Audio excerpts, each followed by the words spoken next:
तोर सुरता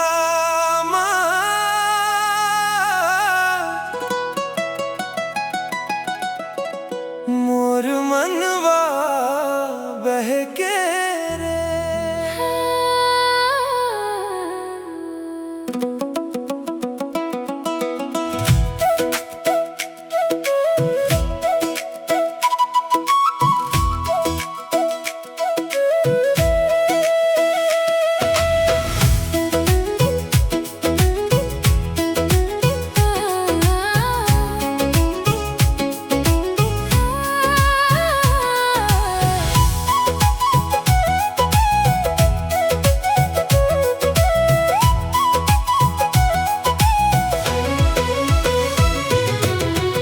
हंसी के झनकार मां मोर दुनिया बस गे रे। तोर नैना के इशारा मां मोर दिलवा फंस गे रे। है रही बेसंग मोर हर जन्म के रानी। तोर बिना अधूरा लागे मोर जिंदगी के कहानी। माया हो गे माया हो गे तोर संग मोला माया हो गे। धड़कन धड़कन तोर नाम बोले मोर मन तले गे रे।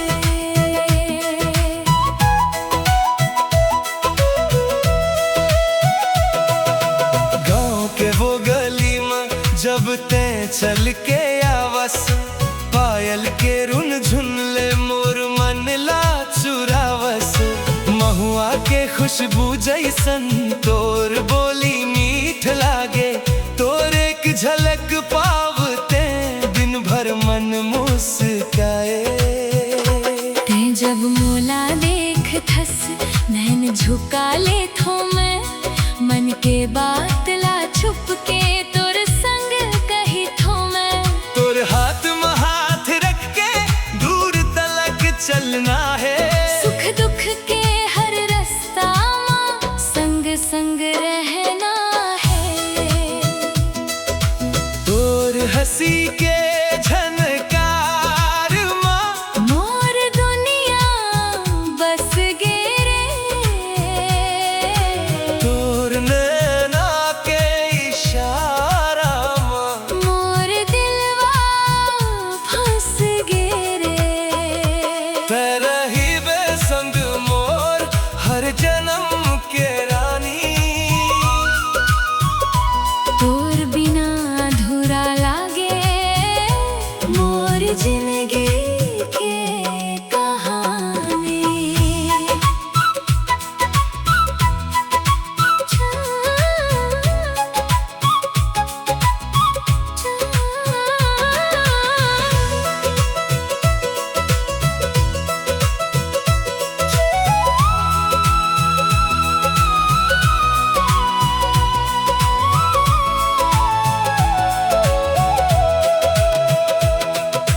चंदा के चांदनी मां तोर सुरता थे रे। नींद के द्वार में भी तोर सपना सज थे रे। तोर नाम के रंग ले मोर चुनरी रंग गे मोर सुना सुना मनवा। तोर माया मां भर गे। तोर खातिर सजाए हम दिल के ये कोना। तोर बिना अब लागे नहीं मोला कुछ भी होना। ते हंस दे बेक बे फूल खिल जाही रे। तोर संग जिंदगी मोर गीत बन जाही रे। माया हो गे माया हो गे तोर संग मोला माया हो गे। धड़कन धड़कन तोर नाम बोले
माया हो गे माया हो गे तोरे संग मोला माया हो गे धड़कन धड़कन तोर नाम बोले मोर मन ते ले गे गाँव के वो गली में जब तैं चल के आवस पायल के रुनझुनले मोर मन ला चुरावस महुआ के खुशबू जैसन